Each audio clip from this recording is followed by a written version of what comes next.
Assalamualaikum warahmatullahi wabarakatuh.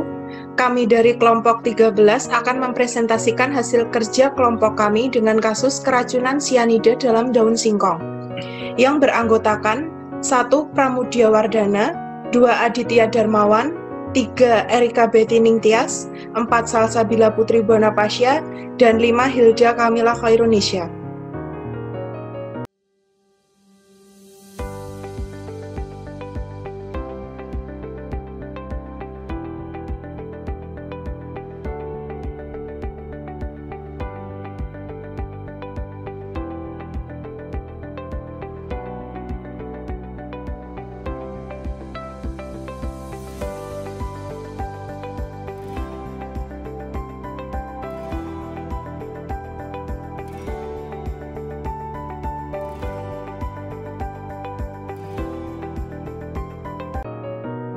Yang pertama akan disampaikan oleh Kak Pramudia. Baik, terima kasih. Sianida. Pengertian dari sianida adalah kelompok senyawa yang mengandung buku sianur yang terdiri dari sebuah karbon atom yang terikat ganda 3 dengan sebuah atom nitrogen. Sianida terdapat dalam berbagai bentuk. Salah satunya adalah nitrogen sianida atau HCN yang berbentuk cairan tidak berwarna. Bentuk lain sianida ialah sodium sianida atau NaCN dan potasium sianida atau KCN yang berbentuk serbuk dan berwarna putih. Toksisitas sianida sangat bermacam-macam.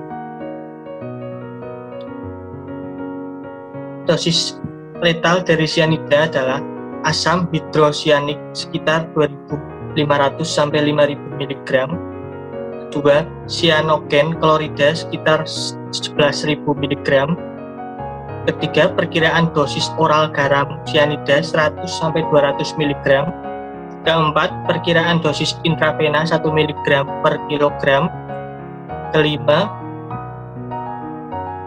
perkiraan dalam bentuk cairan yang mengiritasi kulit 100 mg per kilogram.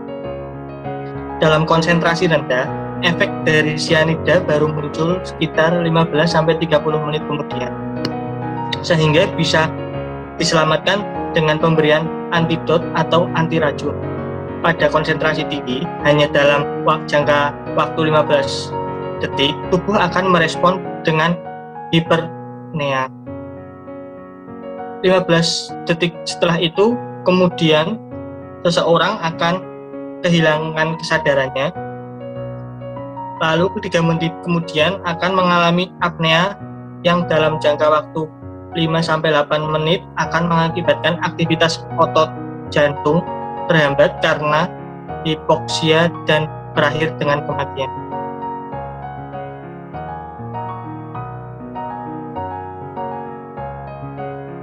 Sianida terdapat dalam tanaman singkong.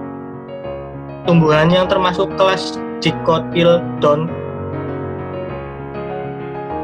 ini baik di dalam daunnya maupun umbinya mengandung zat glikosianogenik, di mana zat ini dapat menghasilkan asam sianida atau HCN. Senyawa biru yang sangat beracun.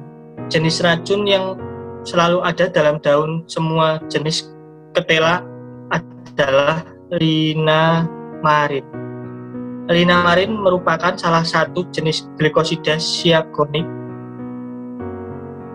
Glikosida siagonik adalah senyawa hidrokarbon yang terikat dengan gugus CN dan H.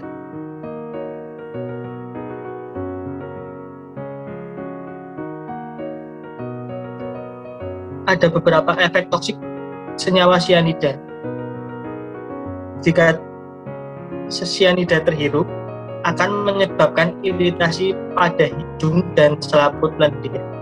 Dalam konsentrasi yang sedikit, lebih dari 5 mg, kabut sianida alkali dilaporkan dapat menyebabkan luka dan pendarahan pada hidung.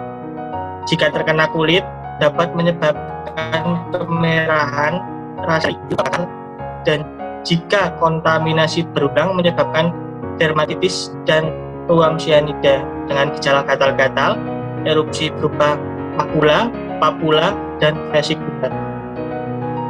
Jika sianida tertelan, dosis tinggi mengakibatkan kehilangan kesadaran secara tiba-tiba, disertai kejang dan kematian, umumnya dalam jangka waktu 1-15 menit. Dalam dosis rendah, menyebabkan korosi pada selaput lendir lambung, bau amandel yang tidak enak pada nafas, rasa terbakar, rasa tercekik pada tenggorokan, erupsi nada bintik pada wajah, pengeluaran air liur, mual dengan tanpa disertai muntah. Jika terkena mata, debunya akan menyebabkan iritasi. Larutan bersifat korosif dan dapat menyebabkan kemerahan, rasa nyeri, penglihatan kabur, dan luka pada kornea yang serius. Kontak berulang atau terus-menerus dengan senyawa ini dapat menyebabkan radang selaput ikat mata. Baik, selanjutnya akan disampaikan oleh Kak Aditya. Mekanisme aksi toksisitas sianida.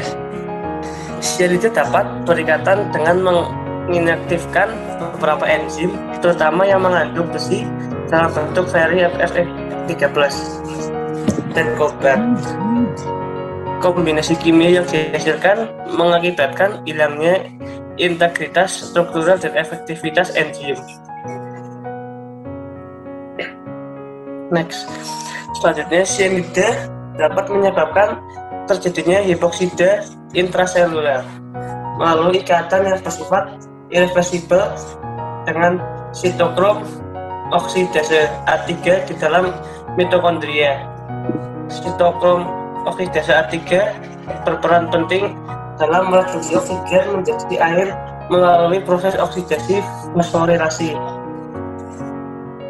Ikatan sianida dengan ion feri pada sitokrom oksidase A3 akan mengakibatkan terjadinya hambatan pada enzim terminal dalam rantai transkripsi, rantai transport elektron, dan proses oksidasi fosforilasi. Fosforilasi oksidatif merupakan suatu proses di mana oksigen digunakan untuk produksi adenosin triphosphate atau ATP. Next. Gangguan pada proses ini akan berakibat fatal karena proses tersebut penting untuk mensintesis ATP dan berlangsungnya respirasi seluler. Suplai ATP yang rendah ini mengakibatkan mitokondria tidak mampu untuk mengekstraksi dan menggunakan oksigen, sehingga walaupun kadar oksigen dalam darah normal tidak mampu digunakan untuk menghasilkan ATP. Akibatnya adalah terjadi pergeseran dalam metabolisme dalam sel, yaitu dari aerob menjadi anaerob. Penghentian respirasi aerobik juga menyebabkan akumulasi oksigen dalam vena. Pada kondisi ini, permasalahannya bukan pada pengiriman oksigen, tetapi pada pengeluaran dan pemanfaatan oksigen di tingkat sel. Hasil dari metabolisme aerob ini berupa penumpukan asam laknat yang pada akhirnya akan menimbulkan kondisi metabolik asidosis. Baik, selanjutnya akan disampaikan oleh Erika. Kemudian terdapat beberapa mekanisme lain yang terlibat selain penghambatan sitokrom oksidase A3, yaitu penghambatan enzim karbonik anhidrase yang dapat mempengaruhi kondisi metabolik asidosis dan ikatan dengan methemoglobin yang terdapat konsentrasinya antara 1-2% dari kadar hemoglobin. Ikatan sianida ini menyebabkan jenis hemoglobin tidak mampu mengangkut oksigen sehingga tubuh mengalami hipoksia. Kemudian gejala toksisitas sianida terdapat 3 tahap. Tahap pertama setelah menghirup HCN atau menelan garam sianida adalah adanya kecemasan, sakit kepala, mual, bingung, vertigo, dan hiperpnea atau meningkatnya volume udara selama pernapasan. yang diikuti dengan dyspnea atau sesak nafas, hipotensi, bradikardi, dan sinus atau aritmia AV nodus. Kemudian pada tahap kedua, tampak kecemasan berlebihan, koma dan terjadi konfusi atau kejang, napas tersengal-sengal, kolaps kardiovaskular, kulit menjadi dingin, berkeringat, dan nampak kebiruan, serta nadi menjadi lemah. Kemudian pada tahap terakhir, dari toksisitas sianida meliputi hipotensi atau tekanan darah yang menurun, aritmia kompleks, gagal jantung, udem atau pembengkakan pada paru-paru, kemudian terjadi kematian. Selanjutnya, strategi terapi keracunan pada pasien. Sianida merupakan senyawa yang memiliki mekanisme aksi yang cepat dan waktu paruh eliminasi yang pendek. Sehingga strategi yang dapat dilakukan untuk pasien adalah strategi terapi ketiga, yaitu dengan memperbaiki imunitas dari pasien. Tindakan emergensi. Dalam kasus keracunan sianida, perlu dilakukan tindakan emergensi, karena sianida merupakan racun yang bersifat kuat dan memiliki mekanisme aksi yang cepat. Tindakan pertama yang dapat dilakukan pada pasien adalah dengan melakukan terapi suportif untuk memelihara fungsi vital seperti pernafasan dan peredaran darah. Terapi suportif dapat dilakukan dengan memberikan oksigen pada pasien.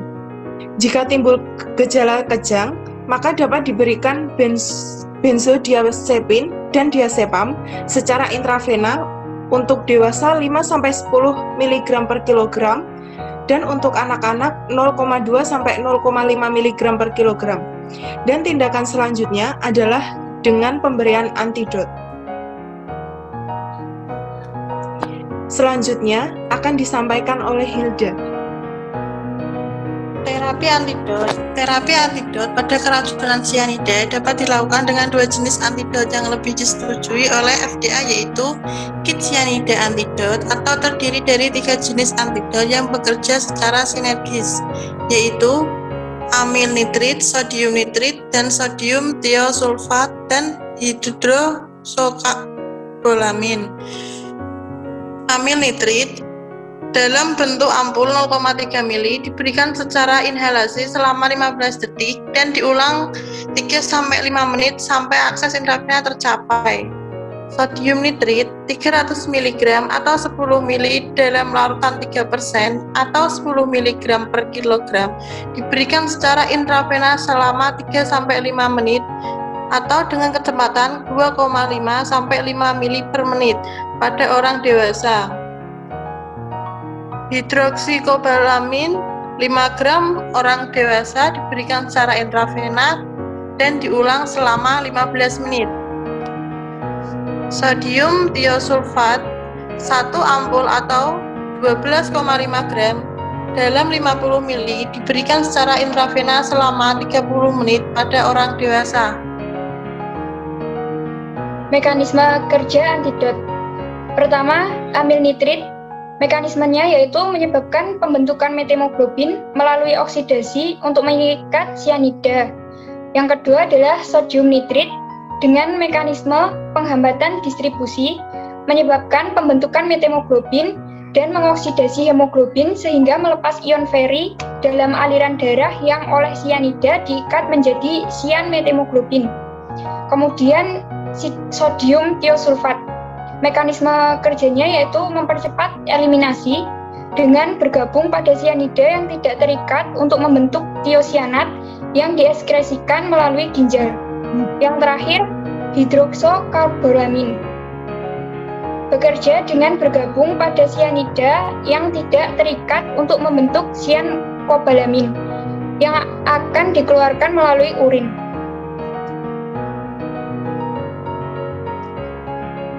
Sekian dari kelompok kami, kurang lebihnya mohon maaf. Wassalamualaikum warahmatullahi wabarakatuh.